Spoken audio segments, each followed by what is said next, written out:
So hello everyone, myself Avinash Madeshiya, currently pursuing MBBS from PGI Azamgarh.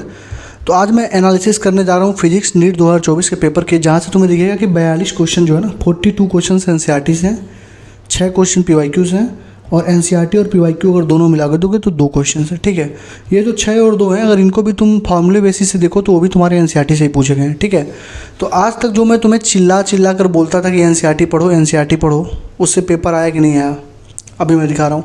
Last year भी मैंने analysis की थी, 28 question as it is दिखाए थे NCERT से। ठीक है, इस ईयर मैंने मतलब हर एक लाइन को उठाया NCERT से, कहाँ कहाँ से क्वेश्चन पूछा गया है। ठीक है, और मैंने तुम्हें क्या अवतार सीरीज में मैंने क्या कराया था, बोलो।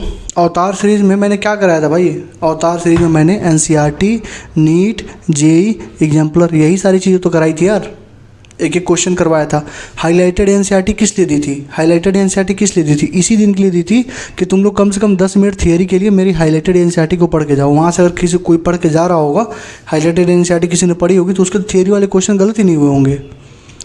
तो बात यही थी कि सबको इधर उधर घूमना होता है। तुमने भी घूमा, तुमने भी बहुत घूमा इधर उधर, इनके उनके चक्कर में पड़े।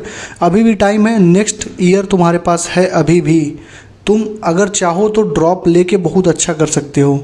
कैसे? 1 टीचर 1 बुक 1 स्ट्रेटजी को फॉलो करके।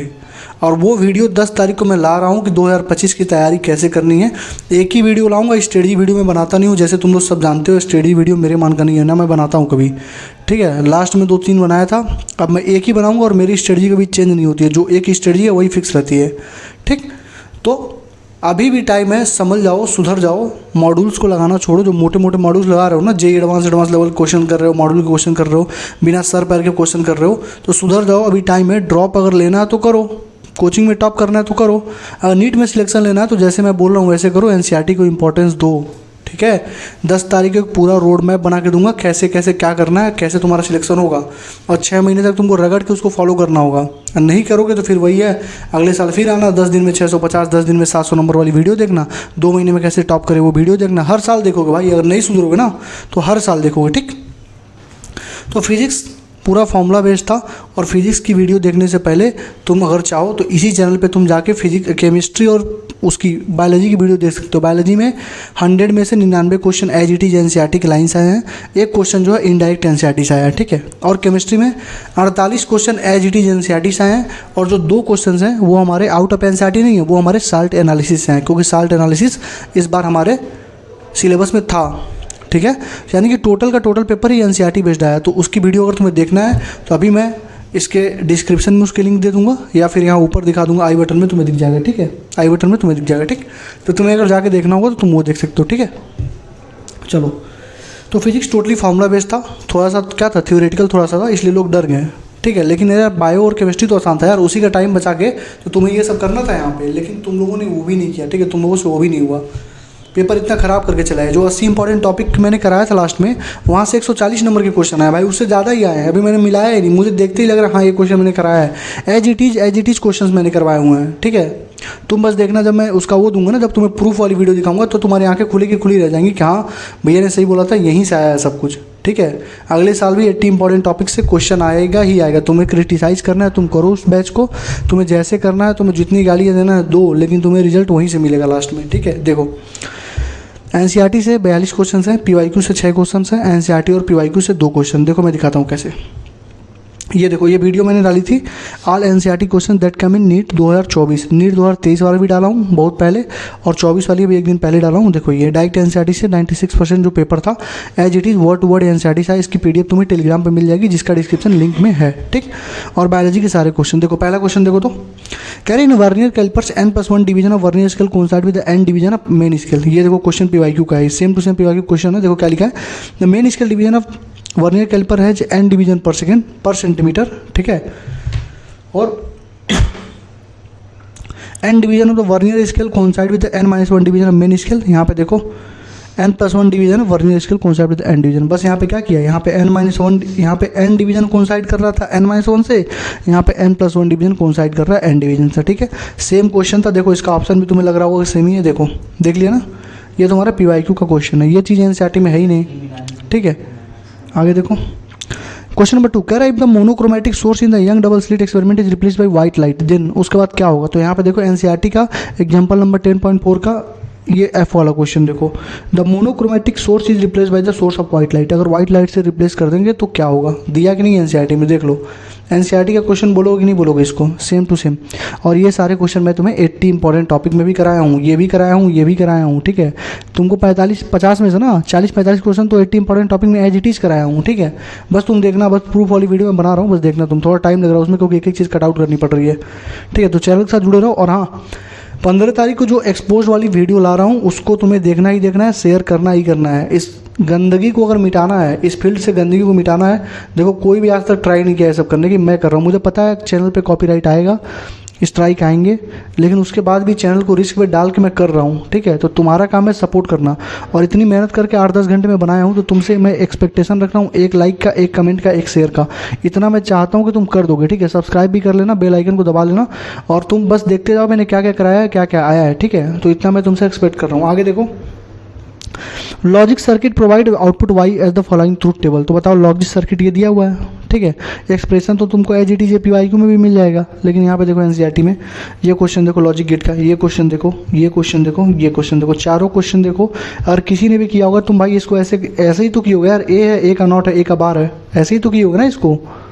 ये देखो ए है, ए का बार यहाँ जाएगा, बी का बार यहाँ आएगा, दोनों हमारे क्या हैं, मल्टीप्लाई हो जाएंगे, ए बार डॉट बी बार हो जाएंगे, या फिर उल्टा ए बार डॉट बी बार पे बार पूरा, ठीक है। तो ये सारी चीज़ें वही तो है, ए डॉट बी प्लस बार। इसमें क्या किया, इसमें डाटा लिखा, इसमें ऐसे लिख दिया है।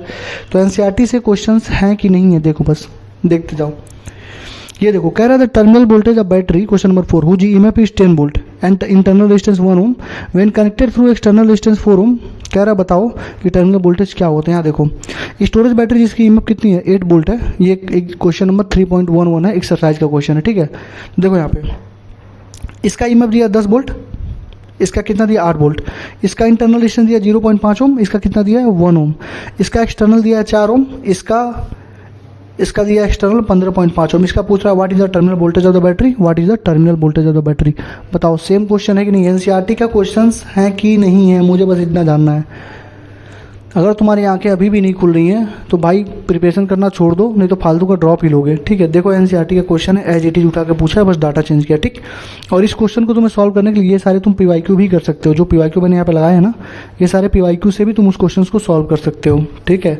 5-6 पीवाईक्यू ऐसे आए हैं जो मतलब एज इट इज ऐसे ही हैं, लेकिन पावर पूछा है, किसी में करंट पूछा है, लेकिन तुम एनसीईआरटी से देखो एज इट इज पूछा, बस डाटा चेंज किया है। तो क्वेश्चन नंबर 4 का 3.11 पे जाकर चेक कर लेना, एनसीईआरटी में दिया हुआ है, ठीक। आगे आओ, ये देखो uniform magnetic field of 0.049 Tesla, magnetic needle perform 20 complete oscillation in 5 second. ये वाला जो क्वेश्चन है ये तुमको एनसीईआरटी में नहीं दिया हुआ, इसका कंसेप्ट दिया हुआ है लेकिन एनसीईआरटी में नहीं दिया हुआ क्वेश्चन।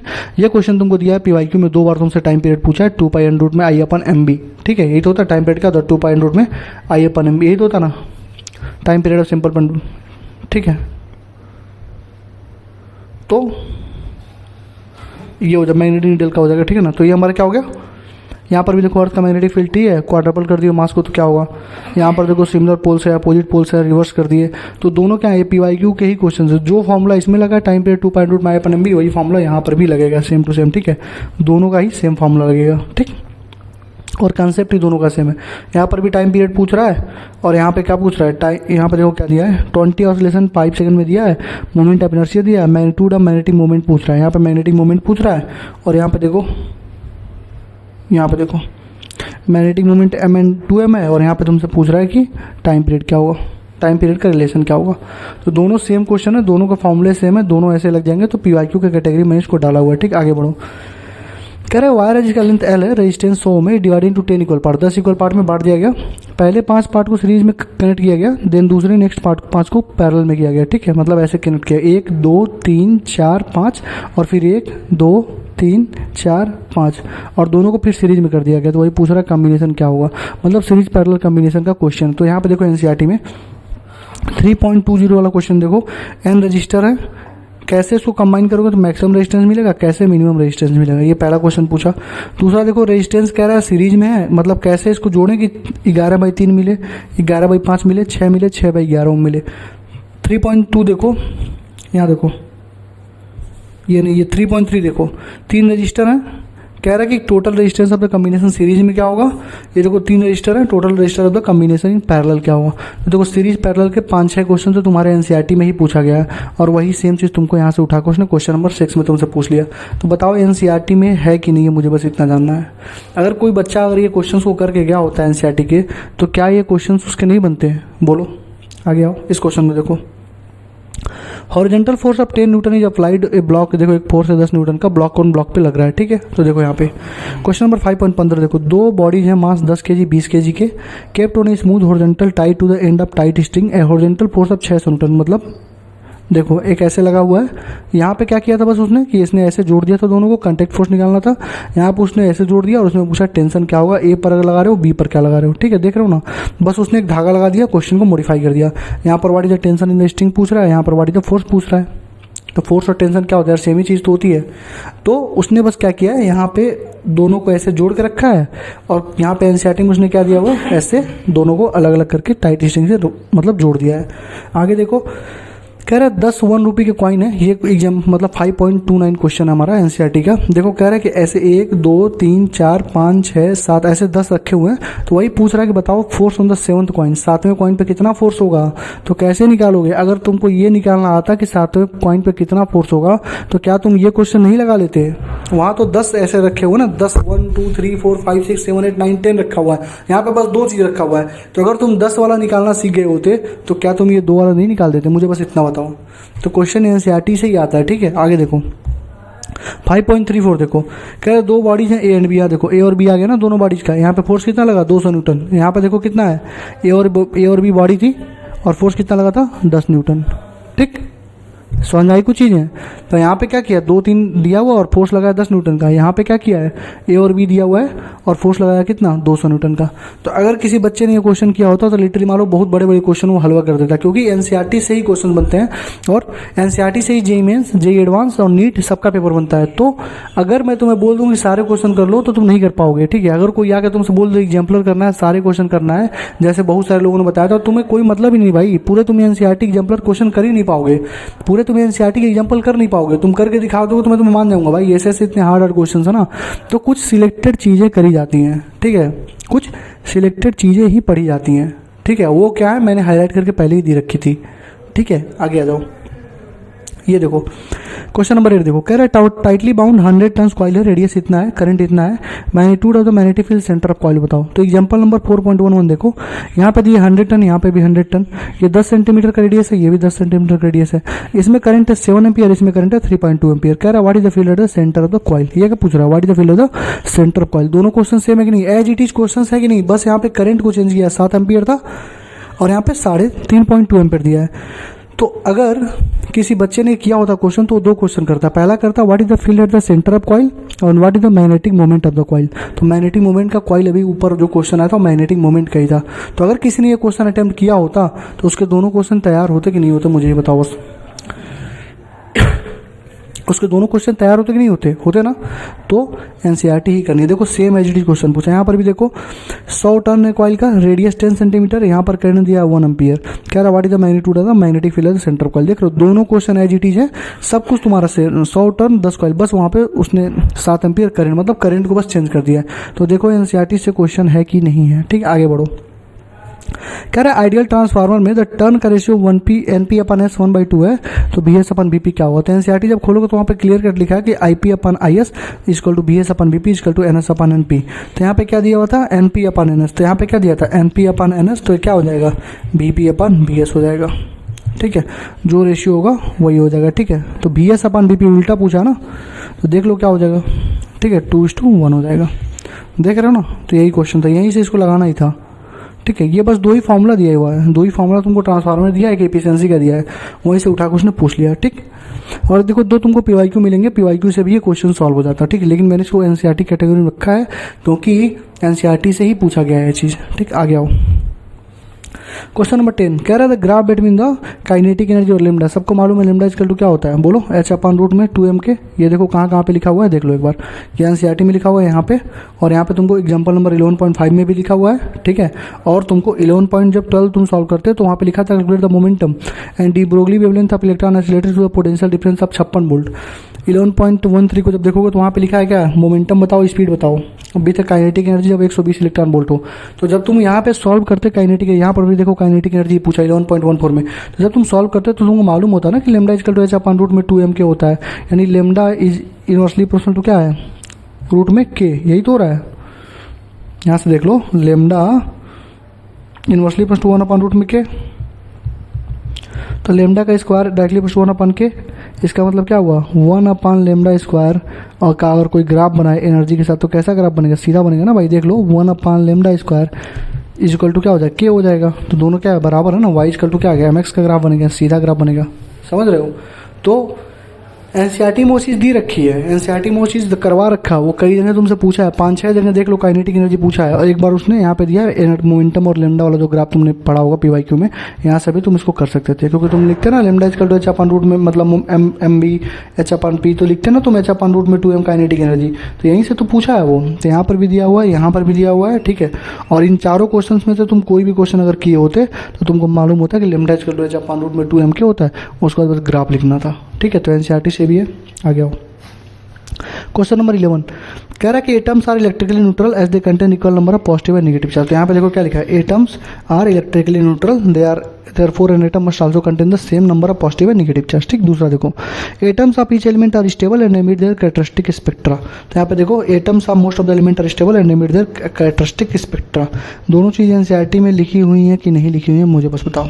आगे देखो, कह रहा है कि एक बॉब है जिसको हम लोग घुमा रहे हैं हॉरिजॉन्टल पे by means of string with initial speed of omega RPM, the tension in the string is T.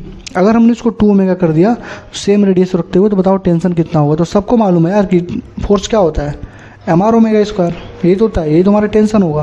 तो mr ओमेगा स्क्वायर, देखो यहाँ पे लिखा हुआ कि नहीं, एक्सेलेरेशन क्या लिखा हुआ है, ओमेगा स्क्वायर आर। फोर्स पूछा है तो फोर्स इक्वल टू क्या, मास इंटू एक्सेलेरेशन। मतलब ये क्वेश्चन एनसीईआरटी और पीवाईक्यू को दोनों को मिला के आया हुआ है, ठीक है। डायरेक्टली नहीं बोला मैंने, इसलिए मैंने इसको कहाँ रखा है, एनसीईआरटी और पीवाईक्यू दोनों के कैटेगरी में, मिक्स वाले कैटेगरी में रखा हुआ है, ठीक। तो ये हो जाएगा, देख लो, क्योंकि यही फॉर्मूला लगाना था यहाँ पे। बस तुमसे एक्सेलेरेशन तुमको मालूम है, फोर्स इक्वल टू क्या होता है, मास इनटू एक्सेलेरेशन। तुम्हारा जो पेपर है ना यार, 20-25 मिनट से ज़्यादा का पेपर नहीं था फिजिक्स का, ठीक है। जब मैं स्पीड सॉल्विंग कराऊंगा तो मैं दिखाऊंगा कि कैसे कैसे मैंने ट्रिक बता रखे थे और कैसे कैसे तुम्हें करना था, कैसे अप्रोच करना था पेपर को, ठीक है। फालतू को पता नहीं क्यों तुम लोगों ने इतना टाइम दे दिया इसको। तो ये कितना हो जाएगा, मास इंटू एक्सेलेरेशन, यानी कि m ओमेगा स्क्वायर r हो जाएगा। बस इसको सॉल्व करना था। तो एनसीईआरटी में फॉर्मूला दिया हुआ था, और 2 बार पीवाईक्यू में देखो यहाँ पे क्या लिखा है, मास m है, 2m है, इसका रेडियस r/2 है, एक का रेडियस r है। तो बताओ, अगर टेंजेंशियल स्पीड n टाइम्स है तो बताओ, सेम सेंट्रीफ्यूगल फोर्स है तो बताओ वैल्यू ऑफ n क्या होगी। तो वही सेम फॉर्मूला यहाँ पर भी लगा सकते थे। बाल का मास दिया है, लेंथ दिया है, टेंशन 25 न्यूटन, तो व्हाट इज मैक्सिमम स्पीड, तो टेंशन इक्वल टू क्या होता है, mr ओमेगा स्क्वायर। तुम करके ऐसे करके मतलब तुम लगा सकते थे यार, दोनों फॉर्मूले यार सेम चीज़ है, ठीक है। समझ रहे हो ना क्या कह रहा हूँ, मतलब कि पेपर एनसीईआरटी से ही आया है, ठीक है। बस तुम्हें क्या करना था, अब ऐसा तो है नहीं कि उसने रखा है 5 एम्पियर तो 5 एम्पियर ही लिख दिया, कुछ तो चेंज करेगा ना यार, कुछ तो उसको अपनी गरिमा बचा के रखनी है, तो थोड़ा सा वो चेंज करेगा ही करेगा। लेकिन सारी चीज़ देख रहे हो, अभी तक मैंने जितना बताया उसमें से पहला क्वेश्चन है जो मतलब तुमको फॉर्मूला बेस्ड मिल रहा है यहाँ से, और डायरेक्ट इससे क्वेश्चन मतलब तुमको पीवाईक्यू में भी डायरेक्ट नहीं दिया, मतलब फॉर्मूला वही लगेगा, फॉर्मूला वही लगेगा, कॉन्सेप्ट वही लगेगा, ठीक। आगे बढ़ो। ये क्वेश्चन देखो, इंसेक्ट ट्रैप्ड हो गया, रेडियस 12 सेंटीमीटर है, कंप्लीट कर रहा है 7 रेवोल्यूशन 100 सेकंड में। तो पूछ रहा है what is angular speed, what is the linear speed, मतलब एंगुलर स्पीड, लीनियर स्पीड, ये सारी चीज़ें भी तुम लगा के, जैसे तुम लगा सकते हो ना, एंगुलर स्पीड निकाल लिया तो और लीनियर स्पीड निकाल दिया। तो एंगुलर स्पीड तुम अगर ओमेगा निकालोगे तो वहाँ से टेंशन भी तो तुम्हें निकालना आना चाहिए ना, सारी चीज़ें तुम्हें पता होनी चाहिए, ठीक। आगे बढ़ो। यहाँ देखो क्वेश्चन नंबर 30 नंबर कह रहा है कि for a solar cell I V characteristic lie in the 4th quadrant. तो यहाँ पे देखो, for a solar cell I V characteristic किस क्वाड्रेंट में है बताओ, देख लिया ना। और देखो, रिवर्स पीएन जंक्शन डायोड में करंट माइक्रोमीटर में नापते हैं, माइक्रो एम्पियर में। तो देखो, रिवर्स बायस में the current is very small and measured almost remain constant. उसको किस में नापते हैं, माइक्रो एम्पियर में नापते हैं। और मेजॉरिटी चार्ज कैरियर की वजह से नहीं होता, किसकी वजह से होता है, माइनॉरिटी की वजह से होता है। तो इसका आंसर क्या होगा, 1 होगा। A is correct, B is incorrect. तो देखो एनसीईआरटी में दोनों पॉइंट लिया है कि नहीं दिया। यहाँ पे देखो, ये सोलर सेल है, सोलर सेल का कैरेक्टरिस्टिक सेल्स है, 4th क्वाड्रेंट में दिखाई दे रहा है तुमको, रिवर्स बायस में, माइक्रो एम्पियर में, लेकिन मेजॉरिटी कैरियर की वजह से नहीं होता है, ठीक। ये देखो थर्मोडायनेमिक सिस्टम को taken through the cycle A B C D, ये कह रहा है कि पाथ बी सी में वर्क डन कितना होगा। तो बी सी वाला पार्ट क्या है, देखो बी और सी कैसा है, आइसोकोरिक ना, वॉल्यूम कांस्टेंट हो गया ना भाई। देखो ऐसे लाइन खींचो, वॉल्यूम कांस्टेंट हो गया, वॉल्यूम कांस्टेंट मतलब आइसोकोरिक, तो आइसोकोरिक में वॉल्यूम कांस्टेंट होगा, कोई भी वर्क डन नहीं होगा, ठीक है। तो वर्क डन क्या होगा, 0 होगा, समझे। एनसीईआरटी में लिखा है कि नहीं, देख लो एक बार। मतलब कि उसने एनसीईआरटी में लिख रखा है, बस तुमको अप्लाई करना था। तो बीसी है, बीसी में क्या होता है भाई, बी से सी में देखो वॉल्यूम कांस्टेंट, वॉल्यूम कांस्टेंट का मतलब आइसोकोरिक हुआ, और आइसोकोरिक होने का मतलब क्या हो गया कि कोई भी वर्क डन नहीं हो रहा है गैस पे, ऑन द गैस या बाई द गैस, ठीक, तो 0 हो जाएगा। और ऐसा ही सेम क्वेश्चन तुमको वर्क डन यहाँ पे पूछा है, और अगर वर्क डन मान लो पूरे का पूछता है तो एरिया हो जाता है, ठीक है, एरिया ऑफ पीवी ग्राम। लेकिन यहाँ पे पूरे का जैसे इसका वर्क डन पूछेगा तो एरिया ऑफ ट्रायंगल एबीसी हो जाएगा, यहाँ पे एरिया ऑफ ट्रायंगल एबीसीडी हो जाएगा, एरिया ऑफ स्क्वायर एबीसीडी। लेकिन यहाँ पे उसने बस बीसी पार्ट का पूछा है, तो बीसी तुमको दिख रहा है आइसोकोरिक है, आइसोकोरिक में वर्क डन क्या होता है, 0 हो जाता है। यहाँ पे लिखा भी है, देख लो आगे देखो, एनसीईआरटी है कि नहीं, देख लो। क्वेश्चन नंबर 15, ये thin spherical shell is charge by the some source, the potential difference between the 2 points C और पी पे पोटेंशियल डिफरेंस कितना होगा। तो तुमको मालूम है यहाँ पर भी पोटेंशियल सेम होता है, यहाँ पर भी पोटेंशियल सेम होता है, तो 0 हो जाएगा इसका आंसर 0। एनसीईआरटी में देखो potential outside the cell is given by 1/4 pi epsilon naught Q by R. यहाँ पे देखो the potential is constant inside the cell as no work is done in moving a charge inside the cell, देख रहे हो, therefore equals to the value at surface। इसका मतलब ये कह रहा है एनसीईआरटी कि पोटेंशियल इनसाइड में क्या होती है, यहाँ पे क्या होती है, कांस्टेंट होती है, इसीलिए यहाँ से यहाँ जाने में कोई वर्क डन हमको नहीं करना पड़ता है। तो वही देखो लिखा हुआ है एनसीईआरटी में, और उसने पूछा कि पोटेंशियल डिफरेंस कितनी होगी, तो जब दोनों का, इसका भी पोटेंशियल सेम होगा, इसका पोटेंशियल सेम होगा, देखो यहाँ पे लिखा है ना कि equals to the value of surface, यानी कि पोटेंशियल अंदर जो होता है वही हमारे वैल्यू क्या होता है, सरफेस पे भी होता है, तो क्या हो जाएगा, वी नेट क्या हो जाएगा इसका, बोलो 0। कोई दिक्कत, आई होप कोई दिक्कत नहीं हो रही। ये भी एनसीईआरटी का ही क्वेश्चन है, एनसीईआरटी की लाइन है, ठीक। आगे आओ, कह रहा था moment of inertia thin road about an axis passing through the mid point. यहाँ देखो कहाँ पूछा, मिड पॉइंट, और यहाँ पे देखो what is the moment of inertia पे rod mass m length l about the axis perpendicular to the through the one end. मतलब कि क्वेश्चन में तुमसे, एनसीईआरटी में तुमसे दिया हुआ है एक एंड के द्वारा बताओ, और इसने पूछा तुमसे कहाँ पे, मिड पॉइंट पे, ठीक है। तो तुमको मालूम चल गया होगा कौन सा फॉर्मूला यहाँ पे लगाओगे तुम, ठीक। आगे देखो, यहाँ पे देखो moment of inertia of sphere पूछा है, moment of inertia of disc पूछा है। तो अगर तुमको moment of inertia, moment of sphere of disc, moment of inertia of sphere, moment of inertia of disc तुमने पढ़ा होता, तो तुमने एक चीज़ और पढ़ा होता, moment of rod. Moment of rod कितना होता है, मिड में कितना होता है, एंड में कितना होता है, ये चीज़ें उसी के साथ लिखी होती हैं फॉर्मूले में, ठीक है। फिर भी मैंने दिखा दिया तुमको एग्जांपल नंबर 7.11, तुमसे बस इसने पूछा कि एंड पे बताओ, और पेपर में उसने पूछा क्या, मिड पे बताओ, ठीक, बस इतना ही अंतर किया। आगे देखो, ये क्वेश्चन अगर तुमने लगा लिया होता PYQ का, क्वेश्चन नंबर 50 और 1, ये देखो क्वेश्चन 50 और 51, ये दोनों देखो, थिन रॉड लेंथ L है, मास M है, उसको हमने बेंड कर दिया हाफ में, तो L/2 हो गया, L/2 हो गया, मास M/2 हो गया, M/2 हो गया। यहाँ से तुम यहाँ पे लगा सकते हो कितना इसका मास, मतलब कितना मोमेंट ऑफ इनर्शिया हुआ, ठीक है। इसका देखो 4 रॉड, मतलब 4 रॉड ले लिया, और उसने पूछ लिया मोमेंट ऑफ इनर्शिया कितना हुआ। तुमको 1 रॉड का ही तो पूछा ऊपर, यहाँ पे तो 4 रॉड का दिया हुआ है। तो तुम अगर PYQ लगाते तब भी कर लेते, लेकिन एनसीईआरटी में एज इट इज दिया हुआ है, एनसीईआरटी में एंड पे पूछा है और वहाँ पे बीच में पूछा है, तो मैंने एनसीईआरटी में इसको रखा है, ठीक। आगे देखो, ये particle with uniform speed in circular path maintains. देखो अगर कोई बॉडी, देखो यहाँ पे एज इट इज मतलब लिखा भी है एनसीईआरटी में और समझाया भी, मैंने बस फिगर लिया है। देखो जब सर्कुलर पाथ में जा रहे हो तो बार बार तुम्हारी डायरेक्शन चेंज हो रही है, तो डायरेक्शन बार बार चेंज हो रही है मतलब क्या हो रही है, वेलोसिटी चेंज हो रही है। जब वेलोसिटी बार बार चेंज हो रही है तो क्या हो रहा होगा, एसिलेशन भी चेंज हो रहा होगा। तो वेराइंग एसिलेशन और वेराइंग वेलोसिटी होती है, समझे। तो इसने फिगर से बना दिया क्वेश्चन, और ऐसा मतलब लिखा भी हुआ है एनसीईआरटी में ही लिखा हुआ है, इसके बगल में लिखा होगा कि बार बार डायरेक्शन को चेंज करता रहता है। जैसे मान लो पहले यहाँ पे था तो डायरेक्शन इधर थी, फिर यहाँ पे, फिर यहाँ, फिर इधर, यहाँ पे था तो इधर डायरेक्शन, मतलब देख रहे हो वेलोसिटी चेंज हो रही है, डायरेक्शन चेंज हो रही है। डायरेक्शन मतलब क्या चेंज हो रही है, वेलोसिटी चेंज हो रही है भाई, और वेलोसिटी चेंज हो रही है इसका मतलब क्या हुआ कि एक्सेलरेशन चेंज हो रही है, ठीक। तो एनसीईआरटी का ही क्वेश्चन है। आगे बढ़ो, ये देखो EM वेव का क्वेश्चन कह रहा है energy of photon E equal to hν। तो देखो energy of photon E equal to hν, velocity of photon c होता है, मोमेंटम होता है h/λ, सबको पता है, ऊपर भी बताया मोमेंटम क्या होता है hν/c h/λ, बताया ना। देखो यहाँ पे, ये देखो क्या लिखा है ना यहाँ पे, ठीक। उस वक्त कह रहा है कि in photo electric emission both the total energy and total momentum are conserve. तो in photo electric collision the total energy and total momentum are conserve, दिया कि नहीं। फोटॉन पोजेस पॉजिटिव चार्ज, यहाँ पे देखो फोटॉन्स आर इलेक्ट्रिकली न्यूट्रल, देख रहे हो। चारों पॉइंट एनसीईआरटी के दिए कि नहीं दिए। और जिन्होंने 80 इंपॉर्टेंट टॉपिक पढ़ाया उनको ये चीज़ मैंने बताया था कि क्या कंजर्व होता है, टोटल मोमेंटम, सब कुछ मैंने पढ़ाया था, ठीक है। अब बस प्रूफ वाली वीडियो के लिए वेट करो, तुम देखना उसमें सारी चीज़ दिखा दूँगा, ठीक।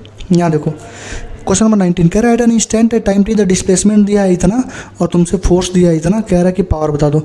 देखो ये क्वेश्चन डायरेक्ट नहीं है, ये डायरेक्ट क्वेश्चन क्या है एनसीईआरटी से ही है, क्योंकि तुमको फॉर्मूला मालूम है पावर इक्वल टू क्या होता है फोर्स डॉट वेलोसिटी या F dot D R by D T. तो तुम यहाँ से सबसे पहले डिस्प्लेसमेंट दिया था तुमसे, तो तुम F dot D R by D T करके तुम यहाँ से लगा सकते थे, ठीक है। तो ये तुम्हारा फॉर्मूला तो दिया हुआ था एनसीईआरटी में, लेकिन क्वेश्चन नहीं दिया हुआ था, इसलिए मैंने इसको एनसीईआरटी और पीवाईक्यू के कैटेगरी में रखा है। क्वेश्चन कहाँ पर दिया हुआ था, क्वेश्चन देखो पीवाईक्यू में क्वेश्चन नंबर 64, क्वेश्चन नंबर 55। यहाँ पे देखो फोर्स दिया हुआ है, वेलोसिटी दी हुई है, इंस्टेंटेनियस पावर पूछा है, ठीक है। यहाँ पे फोर्स दिया हुआ है और ये दिया हुआ है डिस्प्लेसमेंट। तो पहले डिस्प्लेसमेंट से वेलोसिटी निकाल लो क्या dx अपन dt करके, ठीक है। बस उसको पुट करके अपना आंसर निकाल लो। एकदम हलवा सा क्वेश्चन था, छोटा सा क्वेश्चन था, ठीक। आ गया क्वेश्चन नंबर 20 कह रहा है light ray through the right angle prism में जा रही है पॉइंट पी पे और with angle of incidence 30 degree. It travels through the prism parallel to the base B C and emerges along the face A C, मतलब B सी पे क्या है और फेस ए सी से निकल रहा है। तो बता दो क्या क्या चीज़ें, रिफ्रैक्टिव इंडेक्स कितनी होगी। तो क्वेश्चन नंबर जरा 9.6 देखो एनसीईआरटी का, कह रहा प्रिज्म है जिसकी अननोन रिफ्रैक्टिव इंडेक्स है, parallel beam applied in the face of the prism, the angle of minimum deviation measure to be 40 degree, ठीक है। तो एंगल ऑफ मिनिमम डेविएशन कितना दिया है 40 डिग्री दिया है, ठीक। रिफ्रैक्टिव इंडेक्स पूछ रहा है मीडियम का, ठीक है। तो देखो यहाँ पे अगर तुमने इस क्वेश्चन को किया होता तो ये क्वेश्चन तुम्हारे लिए हलवा होता, क्योंकि यहाँ पे उसने एंगल ऑफ मिनिमम डेविएशन भी पूछा है, मतलब रिफ्रैक्टिव इंडेक्स पूछा है, रिफ्रैक्टिव एंगल दिया है और उसने बोला कि अगर इसको वाटर में रख देते तो नया एंगल ऑफ मिनिमम डेविएशन क्या होता। देख रहे हो 3-4 क्वेश्चन उसने अकेले एक क्वेश्चन ने मिलकर 3-4 क्वेश्चन पूछा हुआ है, ठीक है। तो अगर किसी ने ये किया होता 9.6 तो ये क्वेश्चन इसके लिए एकदम हलवा हो जाता है। इसमें बस सिंपल सा क्या पूछा रिफ्रैक्टिव इंडेक्स, ठीक है। और यहाँ पर भी देखो what is the refractive index of the material, तो यहाँ पर भी रिफ्रैक्टिव इंडेक्स पूछा, यहाँ पर भी refractive index of the material पूछा है, ठीक। तो एनसीईआरटी का क्वेश्चन है क्वेश्चन नंबर 20। क्वेश्चन नंबर 21 देखो, कह रहा है इक्विवेलेंट कैपेसिटेंस बता दो। तो देखो ये भी डायरेक्ट एनसीईआरटी क्वेश्चन है। ये देखो यहाँ पर देखो एग्जांपल नंबर 2.9 ये 1 2 3 4 दिया है और देखो कह रहा है कि डिटरमाइन द इक्विवेलेंट कैपेसिटेंस, पूछा कि नहीं पूछा। यहाँ देखो 3 कैपेसिटर है 9 पिकोफैराड के सीरीज में है, तो कह रहा है कि बता दो what is the total capacitance, capacitance of combination बता दो। 3 कैपेसिटर है पैरेलल में, तो बता दो टोटल कॉम्बिनेशन। तो तुम देख रहे हो यहाँ पे बस तुमसे सीरीज पैरेलल में दिया है, यहाँ पर सीरीज का अलग दिया है, पैरेलल का अलग दिया है, सीरीज पैरेलल का भी ये कॉम्बिनेशन दिया हुआ है। तो तीनों क्वेश्चन तुम्हारे कहाँ से हैं एनसीईआरटी से ही पूछे गए हैं, ठीक। क्वेश्चन नंबर 22 कह रहा है quantity which of the same dimension as solid angle. तो देखो यहाँ पे क्या लिखा है सॉलिड एंगल्स इज मतलब सॉलिड एंगल क्या होता है डायमेंशनलेस होता है। सॉलिड एंगल की जो यूनिट होती है वो स्टेरेडियन होती है, लेकिन यूनिट तो होगा उसके पास लेकिन डायमेंशनलेस होगा। तो सॉलिड एंगल इज डायमेंशनलेस। तो बताओ इसमें से कौन कौन सा डायमेंशनलेस है। तो यहाँ पे देखो strain is a dimensionless quantity, ये तुमको लिखा हुआ है पता है कहाँ पे, बोलो। Strain is a dimensionless quantity लिखा है मैकेनिकल प्रॉपर्टी ऑफ सॉलिड में, तो वहाँ से मैंने इसको उठाया है।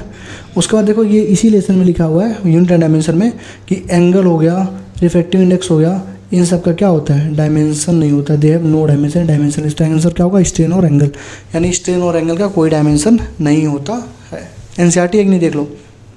यहाँ देखो कह रहा है maximum elongation of steel wire 1 metre length है, इलास्टिक लिमिट दिया है, एंग मॉडुलस दिया है, इतना दिया हुआ है। बताओ क्या कह रहा है मैक्सिमम इलांगेशन बताओ, मैक्सिमम इलांगेशन बताओ।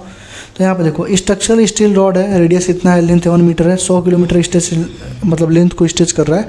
बताओ स्ट्रेस कितना होगा, इलांगेशन क्या होगा, यंग मॉडुलस दिया हुआ है, और स्ट्रेन क्या होगा। तो अगर किसी बच्चे ने ये लगाया होता एग्जाम्पल नंबर 8.1 तो उसने तीनों लगा दिए होते, स्ट्रेन भी लगा दिया होता, स्ट्रेस भी लगा दिया होता और इलांगेशन भी लगा दिया होता अगर पेपर में पूछा गया होता तो, ठीक है। क्वेश्चन नंबर 8.9 देखो कह रहा है steel cable with the radius of 1.5 centimetre if the maximum मतलब स्ट्रेस इतना है तो मैक्सिमम लोड कितना होगा। अगर ये क्वेश्चन भी किसी ने लगाया होता तो वो लगा दिया होता। 8.1 भी अगर किसी ने लगाया होता तो उसको लगा दिया होता, ठीक है। मतलब सेम ही क्वेश्चन दिया हुआ है, बस यहाँ पे यंग मॉडुलस का रेशियो पूछा है। एनसीईआरटी से नहीं है। ये देखो इसमें डायरेक्शन बताना था तुम्हें, कहाँ कहाँ क्या कैसी डायरेक्शन होगी। तो देखो एनसीईआरटी का क्वेश्चन कितना प्यारा सा, क्योंकि देखो अगर किसी ने ये जो फिगर नंबर 6.9 वाला एग्जाम्पल क्वेश्चन दिया हुआ है एनसीईआरटी में और किसी ने वो कर लिया होता मतलब ये वाला क्वेश्चन, या तुम बैक एक्सरसाइज का क्वेश्चन नंबर 1 कर लिया हो तो देखो इसमें सब में डायरेक्शन ही बताना है। 1 2 3 4 5 6 7 यानी 7 क्वेश्चन एनसीईआरटी ने डायरेक्शन वाले दिए हुए हैं, ठीक है। और वहाँ से तुमसे बस एक ही पूछा कि डायरेक्शन कैसे निकालना है, कितना मतलब डायरेक्शन कैसे होगा, किस डायरेक्शन में होगा। तो तुम यहाँ से लगा सकते थे बहुत ईजिली अगर किसी ने एनसीईआरटी पढ़ा होता। तो आगे बढ़ो। Mass of planet is 1/10 of the earth, the diameter is half of the earth, acceleration due to gravity on the planet पूछा है। तो यहाँ पे देखो ये फॉर्मूला तुमको दिया हुआ है, ठीक है, ये फॉर्मूला तुमको दिया हुआ है तो तुम यहाँ से लगा सकते हो फॉर्मूले से डायरेक्ट। एनसीईआरटी का ही क्वेश्चन है भाई। उसके बाद देखो लिखा है assuming to the earth of the sphere inverse assuming the earth to be a sphere of uniform mass density, how much would a body be half down the centre of earth if it weighs 250 newton. मतलब ये कह रहा है कि अगर 250 Newton हमारे surface पे है तो नीचे जाने पे कितना न्यूटन होगा उसका फोर्स। लेकिन हमसे क्वेश्चन में क्या किया है, ऊपर जाने पे मास of planet is 1/10 of the earth and diameter नहीं सॉरी यार, ये तो कोई गलती क्वेश्चन में रख दिया यहाँ पे, ये क्वेश्चन नहीं पूछा, ठीक है। ये भी एनसीईआरटी के question as it is question है। तुमसे उसने डायमीटर दिया हुआ है और मास ऑफ प्लैनेट दिया है, ठीक है। तुमको मालूम है G M E equal to क्या होता है, जी आर ई स्क्वायर होता है, ठीक है। ये पूछा गया है, ठीक, क्या पूछा गया, G M E equal to होता है जी आर ई का स्क्वायर, ठीक है। ये पूछा गया, ये भी एनसीईआरटी में दिया हुआ है, ठीक है। ये मैंने लग रहा है वो करके ऊपर नीचे वाला करके मैंने सोच लिया था, ठीक है। तो ये जो क्वेश्चन है वो भी एनसीईआरटी में दिया हुआ, खोल के देखना। ये तो फॉर्मूला एज इट इज पहले पेज पे लिखा हुआ है, जहाँ पे तुम पढ़ोगे ना फोर्स इक्वल टू G(m1m2/r²), वहीं पे लिखा हुआ है कि Gm equal to GR square होता है। यहाँ से देख लो, मास ऑफ प्लैनेट दिया है, मास ऑफ अर्थ यहाँ पे दिया मास ऑफ प्लैनेट, और ये G दिया हुआ है, R दिया हुआ है, सब कुछ दिया हुआ है भाई। बस तुमको इधर उधर करके आंसर लाना है, ठीक है। तो ये भी क्वेश्चन कहाँ का है, एनसीईआरटी का ही है। चलो मुझसे ये वाली गलती होगी, इसको मुझे लगा देना चाहिए था एनसीईआरटी का। अभी देख लेना, तुम लोग खुद ही जाके देख लेना, ये क्वेश्चन भी पीछे पूछा हुआ है, ठीक। क्वेश्चन नंबर 26 कह रहा है N3 से 2 में जाने वेवलेंथ कितना होगा, ये सारी चीज़ें कितनी होगी। तो तुम्हें एक चीज़ पता होगा कि यहाँ पे देखो क्वेश्चन नंबर 12.5, 12.6, 12.8, इसमें से कोई क्वेश्चन अगर तुम लगा लिए होते तो ये क्वेश्चन तुम्हारे लिए हलवा हो जाता, ठीक है, एनसीईआरटी का। और एक ग्राफ देख लो, ये ग्राफ भी मैंने पढ़ाया था और मैंने बोला था कम से कम लेके N1 से लेके N5 तक याद कर लो। ध्यान से सुन लेना, मैंने क्या बोला था, N1 से लेके N5 तक याद कर लो। और बहुत सारे बच्चों ने याद किया था और वो डायरेक्ट आंसर लिखते हैं, ठीक है। रेंज होता है, रेंज भी मैंने बताया था कि यहाँ से यहाँ तक इसका रेंज होगा, ठीक है, डायरेक्ट याद कर लो। तो देख लो, यहाँ पे बोला है n इक्वल टू 4 में जा रहा है, यहाँ पे बोला है n इक्वल टू 1, 2, 3 में कितना होगा, यहाँ पे बोला क्या, यहाँ पे स्पीड पूछा 1, 2, 3 में, ऑर्बिटल टाइम पीरियड पूछा हुआ है, और कह रहा है 12.5 इलेक्ट्रॉन वोल्ट की एनर्जी है। तो बताओ किस सीरीज़ का वेवलेंथ है, किस सीरीज़ का वेवलेंथ है। तो देख रहे हो, इसमें से कोई भी क्वेश्चन अगर कोई करता तो ये एनसीईआरटी का क्वेश्चन कोई भी हलवा बना के चला आता, ठीक है। आगे आओ, क्वेश्चन नंबर 27 कह रहा है unpolarised light beam strikes a glass surface at Brewster angle then. तो देखो ब्रिस्टर एंगल पे जब किसी अनपोलराइज्ड लाइट को डालोगे तो जो रिफ्लेक्टेड वेव होता है टोटली पोलराइज होता है। क्या होता है, reflected wave is totally polarise और रिफ्लेक्टेड वेव क्या होता है, पार्सली पोलराइज। तो देखो यहाँ पे आंसर क्या होगा, reflected wave is completely polarise और reflected light will be partially polarise. ये भी एनसीईआरटी की लाइन हुई है, ठीक। ये देखो डायाफेरो पैरा अननोन में बहुत सारे लोगों ने बोला डिलीट हो चुका था, लेकिन मैंने करवाया था, तुम्हें पता है जितना ही करवाया था उतना ही आया है, इतना ही मैंने करवाया भी था, ज़्यादा मैं गया भी नहीं था डीप में। क्यूरी टेम्परेचर मैंने पढ़ाया था और ये सब पढ़ाया था।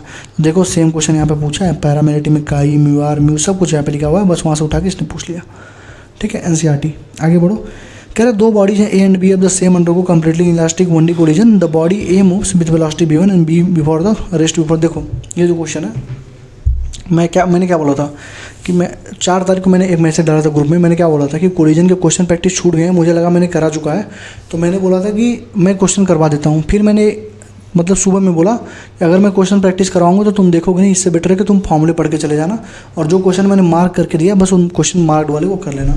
तुम लोगों ने किया भी था और ये क्वेश्चन वहीं से आया हुआ है, PDF को खोलना देखना, उसमें ये क्वेश्चन दिया हुआ है, ठीक।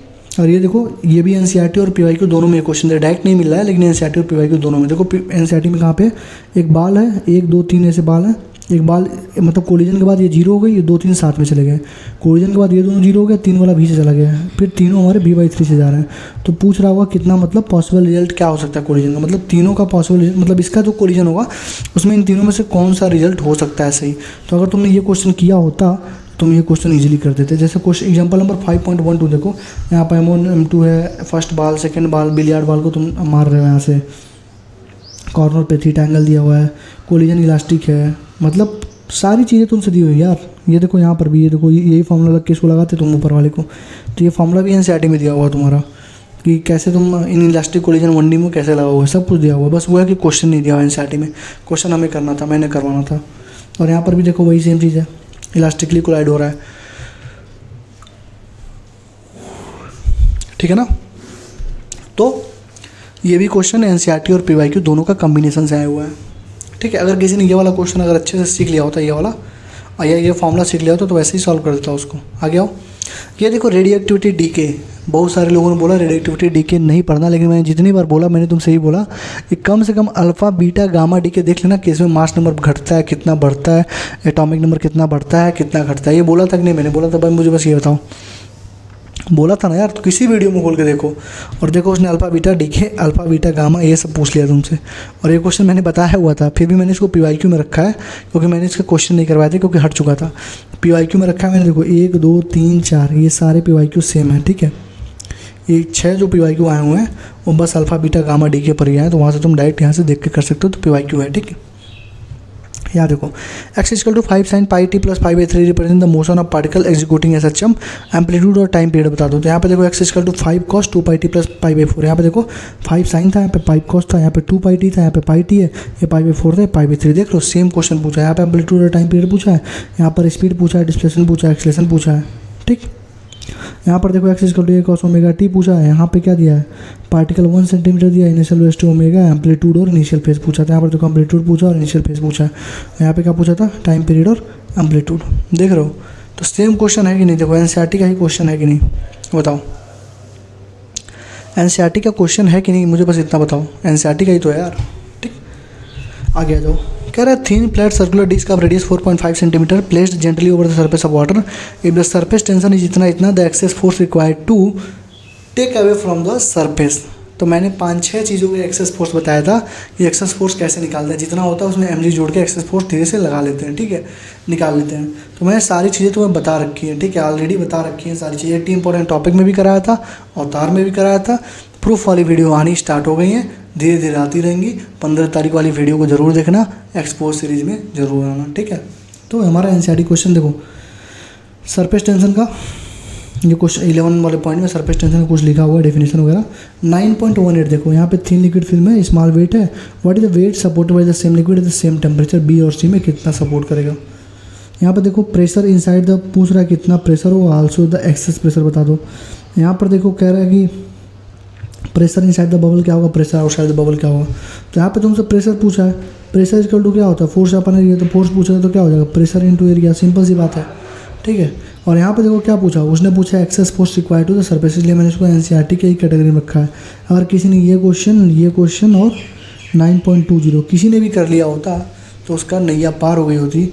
किसी भी मान लो ऐसे तो करोगे नहीं, रटना नहीं था भाई, ऐसा नहीं था कि तुमको एग्जाम्पल रटवाए जा रहे हैं, NCERT एग्जाम्पल रटवाए जा रहे हैं, तुम्हें करना था, समझना था, और स्टार्टिंग से किए होते तभी हो पाता। और तुमने ये क्वेश्चन अगर कर दिया होता तो तुम्हारा कल्याण हो गया होता, ये क्वेश्चन भी तुम करके चले आते। नहीं कि अगर तुमने ये किया होता 80 इंपॉर्टेंट टॉपिक में जुड़ गए होते, वहाँ पर ये क्वेश्चन करवाया था मैंने, एज इट इज़ करवाया भाई, बस तुम वेट करो, ठीक है। प्रूफ वाली वीडियो का वेट करो, एज इट इज़ करवाया हूँ, और उससे हर साल क्वेश्चन आएंगे, ठीक है। इस साल भी आए थे, हर साल आएंगे, ठीक। आगे देखो, output Y of the given logic circuit, output Y of the given logic circuit, ये वाला क्वेश्चन देख लो, ये वाला, ठीक है। बताओ सेम क्वेश्चन है कि नहीं है, बोलो सेम क्वेश्चन है कि नहीं है। बस यहाँ पे ए वाला बस चेंज कर दिया है, ठीक है, NCERT से पूछा गया है, ठीक। आगे आओ, ये सब देख रहे हो NCERT का ही क्वेश्चन है। क्वेश्चन नंबर 34 कह रहा potential at an axial point 2 metre from the centre of dipole to dipole moment vector magnitude इतना इज 9 × 10⁻³ और potential where R the distance at an axial point 2 कह रहा है, मतलब देखो पोटेंशियल पूछ रहा है एक्सियल पे इक्वेटोरियल पे। NCERT की ही चीज़ें हैं ये। NCERT पे एक्सियल में देखो क्या लिखा, 1/4πε₀P/r², और जब इक्वेटोरियल पे होगा तो पोटेंशियल क्या हो जाएगा, 0 हो जाएगा, ठीक है। तो ये हमारा ये वाले फॉर्मूले देख लो, फॉर्मूला भी लिखा हुआ है यहाँ पे 1/4π रीजन 2P नहीं होता भाई, एक्सियल पे P होता है, ठीक है। उसमें होता है इलेक्ट्रिक फील्ड में क्या होता है 2kP/r³ एक्सियल पे, और 2kP/r³ होता है इक्वेटोरियल पे इलेक्ट्रिक फील्ड में, ठीक है। पोटेंशियल में क्या हो जाता है kP/r² होता है, और यहाँ पे 0 हो जाता है इक्वेटोरियल में, ठीक है। ये भी NCERT के ही फॉर्मूले से बस डायरेक्ट फॉर्मूला ही पूछ लिया है। यहाँ देखो कह रहा है wheel of a bulk car roll कर रहा है, बताओ यहाँ पे किसकी वेलोसिटी ज़्यादा होगी। तो जाहिर सी बात है P वाले की वेलोसिटी ज़्यादा होगी, तो point P move faster than point Q। यहाँ पर भी लिखा है कि जो टॉप वाली वेलोसिटी होगी 2 वेलोसिटी ऑफ सेंटर मास के बराबर होगी, जो टॉप वाली वेलोसिटी होगी 2 वेलोसिटी ऑफ सेंटर मास की होगी, ठीक है। क्योंकि V इधर है, इसका भी V इधर लग रहा हो तो 2 भी हो गया, इसका भी इधर है, ठीक है, इसका भी इधर है, नहीं इस पॉइंट पे पूछा ना, तो इसका भी इधर है, ऐसे रोटेट कर रहा है ना, तो सेंटर मास तो इधर है और ये इधर है, तो देख रहे हो वेलोसिटी क्या हुई, खत्म हुई ना ये। यानी कि ऊपर जो वेलोसिटी होती है, तो NCERT भी लिख रही है कि जो वेलोसिटी टॉप मोस्ट पॉइंट पे होती है 2 VCM होती है, ठीक है। यहाँ पर भी देख लो समझाया NCERT ने, यहाँ पर वेलोसिटी एक इधर जाएगी, वेलोसिटी ऑफ सेंटर मास इधर, देख रहे हो यहाँ पे 0 हो जाएंगे, ठीक, खत्म हो जाएगा, ठीक। और यहाँ पे वेलोसिटी ऑफ सेंटर मास इधर, यहाँ पर भी कुछ, यहाँ पर वेलोसिटी ऑफ सेंटर मास इधर और V1 भी इधर, तो ये हमारा एड अप हो जाएगी। सबसे मैक्सिमम वेलोसिटी यहाँ पर होगी मिनिमम यहाँ पर होगी, और यहाँ पर रिजल्टेंट होगा क्योंकि वेलोसिटी इधर, तुम्हारा वेलोसिटी सेंटर मास इधर, तो ये बीच में क्या और रिजल्टेंट हो जाएगा। ठीक है, तो एनसीईआरटी क्वेश्चन है। क्वेश्चन नंबर 36 कह रहा है parallel plate capacitor charge be connected to a battery to the resistor if the current in the circuit then in the gap, बताओ गैप में क्या हो रहा होगा। तो तुमको सबको मालूम है कि जो डिस्प्लेसमेंट करंट होता है वो, सॉरी यार थोड़ा सोया नहीं यार, लाइट वगैरह नहीं आई थी कल परसों से, ठीक। तो डिस्प्लेसमेंट जो करंट होगा मैग्नीट्यूड का equal to I flows in the same direction as I, ये सबको पहले से ही मालूम था। एनसीईआरटी में भी क्वेश्चन पूछा 8.2, वहाँ पे क्या लिखा है, is the conduction current equal to the displacement current. तो तुम इसको जब सॉल्व किए होते तो तुम्हें पता होता कि होता है कि नहीं होता है, ठीक। एनसीईआरटी की लाइन में भी ये सारी जब लाइन पढ़ोगे तो वहाँ पर भी बहुत सारी चीज़ें तुम्हें क्लियर हो जाएंगी, ठीक। तो एनसीईआरटी का ये भी, ठीक, is the conduction current equal to the displacement current, NCERT का ही। आगे बढ़ो, ये देखो प्रॉपर्टी ऑफ इलेक्ट्रोमैग्नेटिक वेव दिया होता है, यहाँ पे देखो सी इज कल टू 1/μ0 यहाँ पर देखो B is equal to E0/C, transverse in nature होते हैं, सबको मालूम नहीं, ट्रांसवर्स इन नेचर होते हैं, ठीक है। They originate from the charges moving with the uniform speed.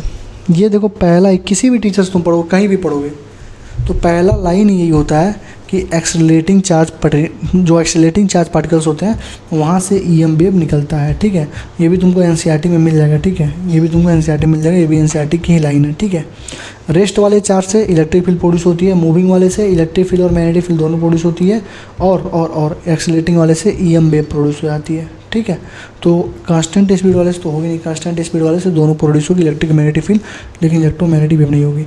और तुम इसका देखो जो यहाँ पे दिया है ना ये कि energy density electric field equal to energy density magnetic field, बिल्कुल सही बात है। क्यों? क्योंकि यहाँ पे देखो पीवाईक्यू का क्वेश्चन नंबर 4 जब करोगे तो वहाँ पर भी सेम क्वेश्चन पूछा हुआ है, ठीक है।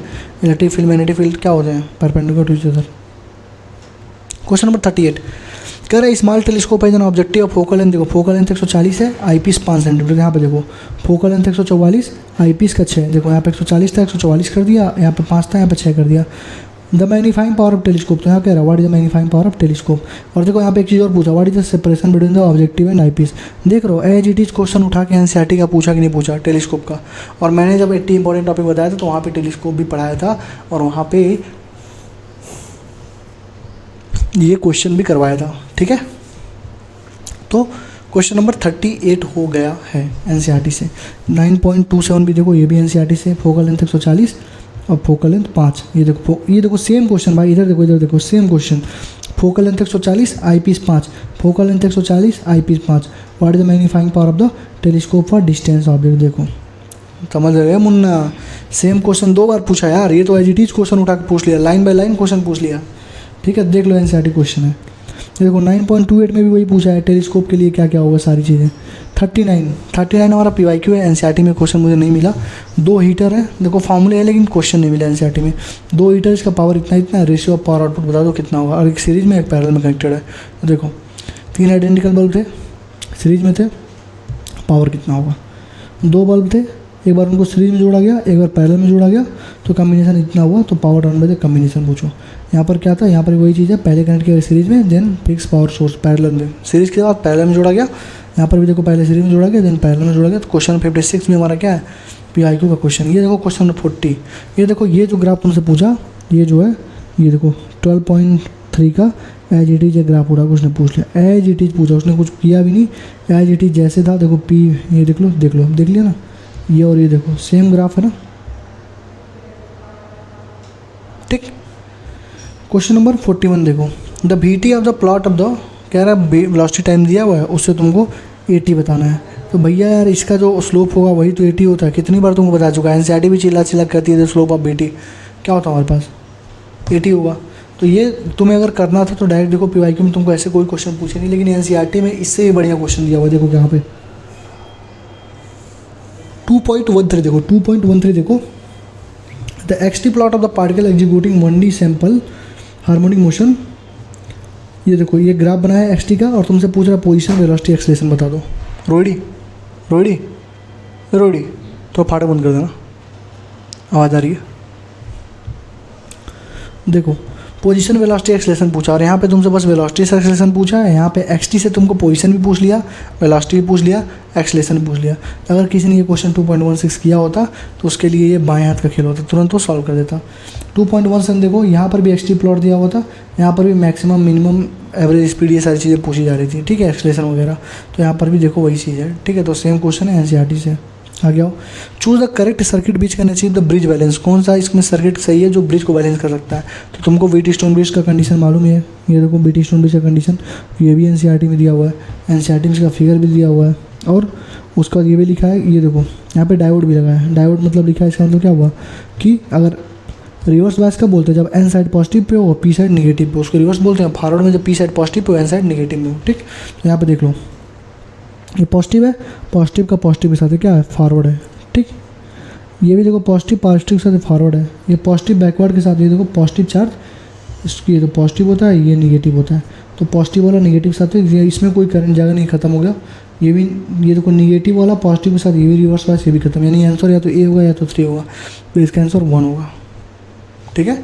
तो इसमें 2 कंसेप्ट था एनसीईआरटी का, पहला था वीटी स्टोन ब्रिज का, दूसरा था रिवर्स बायस का। तो वीटी स्टोन ब्रिज यहाँ पे लिखा हुआ है और वीटी स्टोन ब्रिज का कंडीशन यहाँ पे लिखा हुआ है, ठीक। आगे बढ़ो, क्वेश्चन नंबर 43 कह रहे the mass of the bob in the simple pendulum is increase to thrice the original mass, यानी मास को 3 ऑफ कर दिया गया और लेंथ को हमने हाफ कर दिया।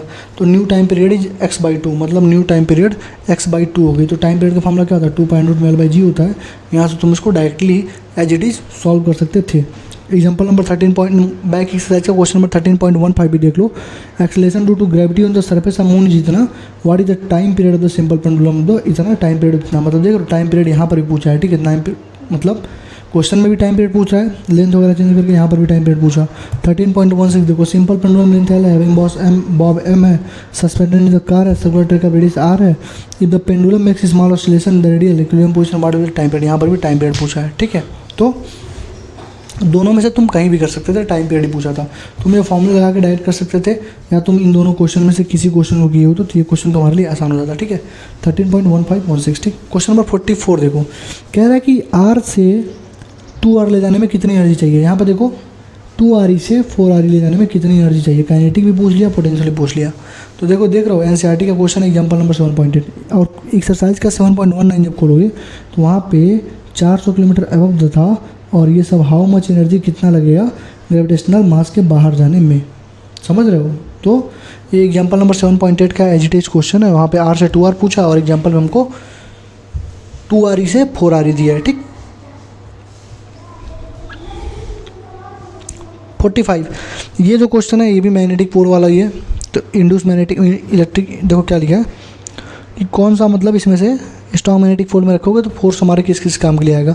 तो ये क्वेश्चन अगर किसी ने किया होता, डायरेक्शन वगैरह निकालना सीखा होता तो वो भी ये क्वेश्चन कर देता, ठीक। आगे आओ, क्वेश्चन नंबर 46 ये भी एनसीईआरटी क्वेश्चन है। कह रहा है capacitor is connected to 210 volt 50 hertz. यहाँ पे देखो कैपेसिटर 15 माइक्रोफैराड का है, 220 वोल्ट, देखो यहाँ पे 210 दे दिया, यहाँ पे 220 वोल्ट दिया है, 50 हर्ट्ज था, 50 हर्ट्ज दिया है। कह रहा पीक करंट बताओ, लेकिन यहाँ पे देखो पहले इसने पूछा कैपेसिटिव रिएक्टेंस बताओ, करंट बताओ, आरएमएस और पीक दोनों बताओ, फ्रिक्वेंसी को डबल कर रहा हूँ तो what happens to the capacitive reactance and the current बताओ। तो एग्जाम्पल नंबर 7.4 देखो कितनी चीज़ें उसने पूछी हुई हैं। और तुमसे क्वेश्चन नंबर 46 में देखो क्या पूछा उसने, तुमसे सिंपल से क्या पूछा, पीक करंट बताओ। और यहाँ पर उसने आरएमएस बताया, पूछा है, पीक पूछा है, कैपेसिटिव रिएक्टेंस पूछा है, फ्रीक्वेंसी डबल करने के बाद क्या होगा, सारी चीज़ें पूछा। तो अगर कोई ये लगा लो तो ये सेम क्वेश्चन है कि नहीं एनसीईआरटी का, देख लो। एग्जाम्पल नंबर 7.3 देख लो, यहाँ पर भी वही पूछा हुआ है, कैपेसिटेंस पूछा है, एक्स इक्वल टू IM, सारी चीज़ दी हुई है। क्वेश्चन नंबर 47 देखो, कह रहा है metallic bar of the young modulus इतना दिया हुआ है और एक्सपेंशन हो रहा है 0 से 100 तक। कह रहा है कि बताओ कंप्रेसिव फोर्स कितना होगा। तो तुम इसके लिए 10.9 और 10.10 को प्रीफर कर सकते हो। वहाँ पे देखो क्या लिखा है, ब्रास का वायर है 1.8 मीटर लॉन्ग का 27 डिग्री सेल्सियस पे, और उसको हीट किया गया, little tension between the two rigid support. If the wire is cooled at a temperature of -39 degree Celsius, what is the tension of develop in the wire if the diameter is 2 millimetre, coefficient of linear expansion of brass बता दो। Young modulus इतना दिया है। तो यहाँ पे देखो क्या पूछा तुमसे, यहाँ पे उसने पूछा कंप्रेसिव फोर्स बता दो और यहाँ पे उसने क्या पूछा, टेंशन बता दो। तो बताओ टेंशन और फोर्स क्या सेम ही बात होती है यार। तो यहाँ पे तुमसे फोर्स पूछ लिया, यहाँ पे उसने टेंशन पूछ लिया। तो अगर तुमने ये क्वेश्चन लगाया होता तो ये क्वेश्चन तुम डायरेक्ट अपना फॉर्मूला कर सकते थे, ठीक है। ब्रास का रेट मतलब rod of length 50, diameter 3 mm है, लेंथ एंड डायमीटर है, what is the change in the length of the combined, मतलब दोनों को जोड़ दोगे तो चेंज इन लेंथ कितनी हो जाएगी। ये भी क्वेश्चन अगर कर लिए होते तुम्हारा बेड़ा पार हो गया होता इस क्वेश्चन में। और ये तीनों देखो यहाँ पे एनसीईआरटी चिल्ला चिल्ला बोलती delta L by L equal to delta T, delta A by A equal to 2 alpha delta T और delta B by B equal to 3 alpha delta T. ठीक है, तो ये भी एनसीईआरटी का क्वेश्चन है। देखो यहाँ पे मतलब 300 डिग्री सेल्सियस 300 केल्विन पहले दिया हुआ था, यहाँ पे ये 100 डिग्री सेल्सियस पे दिया हुआ है। ठीक है, 27 से -39 पे चला गया और ये 0 से 100 पे चला गया। सारा क्वेश्चन है, बस डाटा को ही चेंज किया है। आगे बढ़ो। क्वेश्चन 48, आयरन बार इसका लेंथ है, उसको 60 डिग्री तुमने मोड़ दिया। ये पीवाईक्यू का एचडी क्वेश्चन है, आयरन बार है उसको तुमने 60 डिग्री पे ऐसे पार कर दिया। तो बताओ इसका आंसर कितना हो जाएगा?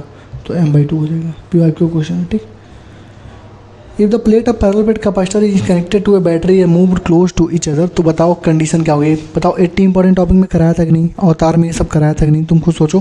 तो एनसीईआरटी क्वेश्चन देखो यहाँ पे कह रहा है what would happen if the capacitor, हमने थिक मिका प्लेट डाल दिया और हमने वोल्टेज को कनेक्टेड रखा और हमने फिर वोल्टेज को डिस्कनेक्ट रख दिया। तो मैंने क्या बोला, जब तुम वोल्टेज को कनेक्टेड रखोगे तो भी कांस्टेंट हो जाएगा। ठीक है, और जब तुम डिस्कनेक्ट करोगे तो चार्ज कांस्टेंट हो जाएगा। ये बोला था ना मैंने, जब कनेक्टेड रखोगे तो भी कांस्टेंट होगा वोल्टेज, और जब डिस्कनेक्ट करोगे तो चार्ज कांस्टेंट हो जाएगा। ये बात मैंने तुम्हें पहले ही बताई थी। और वही देखो उसका मतलब बोल रहा है कि यहाँ पे देखो कह रहा है कि जब दोनों को पास लाया गया और यहाँ पे क्या कह रहा है कि थीका प्लेट डाल दिया गया, तो बताओ क्या होगा? यहाँ पर देखो डिस्टेंस ऑफ पैरेलल प्लेट है, कैपेसिटर दिया, व्हाट इज द चार्ज, मतलब ये तो तुम्हारा न्यूमेरिकल हो गया, लेकिन ये क्वेश्चन तुम्हारा एज इट इज था। बस यहाँ पे क्या था, यहाँ पे तुमको मिका प्लेट डाल के पूछा था और वहाँ पे क्या पूछा था, उसने बोला था कि पास आ रहे हैं। ठीक, और देखो यहाँ पे क्वेश्चन नंबर 35 पीवाईक्यू का देख लो, पैरेलल प्लेट कैपेसिटर भी voltage after disconnecting the charging battery between the plate of capacitor, मतलब यहाँ पे डिस्टेंस को तुम बढ़ा रहे हो, मतलब दूर ले जा रहे हो, और यहाँ पे क्या कर रहे थे, पास ला रहे थे।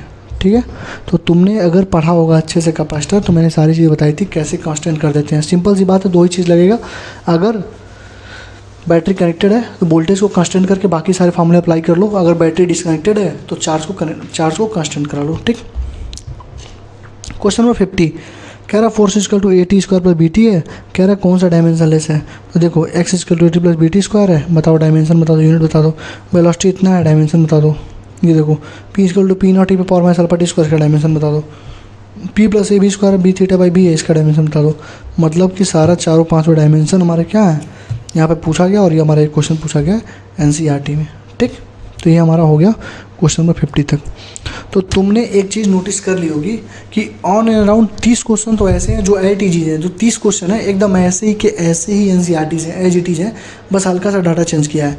और जो 12 क्वेश्चन है, जो मतलब 42 क्वेश्चन बोला हूँ ना, तो 30 नहीं 35-36 क्वेश्चन ऐसे हैं, सेम टू सेम है, एज इट इज है। ठीक, और जो 5-6 क्वेश्चन हैं वो फॉर्मूले बेस्ड है, मतलब फॉर्मूले उसमें दिए हुए हैं, थ्योरी दिए हुए हैं। और उसके बाद 6 हमारे पीवाईक्यू मैंने दिखा दिया कौन कौन से पीवाईक्यूज हैं, और 2 हमारे मिक्स थे, जो डायरेक्ट मतलब एनसीईआरटी में भी थे और पीवाईक्यू में थे, दोनों को मिला के सॉल्व करना था। तो ऑन एन एवरेज तुम्हारा पेपर इतना मान के चलो कि 42-43 क्वेश्चन करने लायक एकदम ईजीली ही था। 20 मिनट में पेपर सॉल्विंग में लाऊंगा और दिखाऊंगा तुम कैसे इतना जल्दी पेपर को इसको सॉल्व कर सकते थे। ठीक है ना, तो थैंक यू, बहुत मेहनत लगी बनाने में। अब तुम्हारा नंबर है, तुम उसको लाइक करो, कमेंट करो, शेयर करो, सब्सक्राइब करो, जितने लोगों तक पहुंचा सकते हो मुझे पहुंचा दो। ठीक है, बाकी तुम्हारी ही मदद करने के लिए आया हूँ, तुम्हारी ही हेल्प किया हूँ पूरे साल। देख लेना वीडियो पे जाके एक बार चैनल पे कि क्या मैंने किया है और क्या मतलब बाकी लोगों ने किया है। ठीक है, तो thank you, all the best. 10 तारीख को वीडियो ला रहा हूँ, देख लेना अच्छे से कैसे कैसे प्रिपरेशन करना है, सारा चीज़ें इन डिटेल तो मैं बता दूँगा। ठीक है ना, thank you, all the best, पढ़ाई करते रहना। एक लाइक, एक कमेंट और एक शेयर और एक सब्सक्राइब कर देना मेरे दोस्त, बहुत ज़्यादा मेहनत लगती है, कोई तुम्हारे लिए सब कर नहीं रहा। मैंने बहुत ज़्यादा अपना टाइम लगा के तुम्हें दिखाया, बस इसलिए दिखाया क्योंकि तुम्हें एनसीईआरटी पढ़ना ही होगा एनसीईआरटी। तुम्हें एनसीईआरटी नहीं पढ़ोगे तो अपने पैरों पे कुल्हाड़ी मार रहे हो, सिलेक्शन भूल जाओ। ठीक है, क्योंकि थ्योरेटिकल क्वेश्चन सारे यहीं से आ रहे हैं। ठीक है, कोई नहीं पढ़ाता थ्योरेटिकल क्वेश्चन। ठीक है, तो थैंक यू। केमिस्ट्री और बायोलॉजी वाली भी वीडियो देख लेना। ठीक है ना।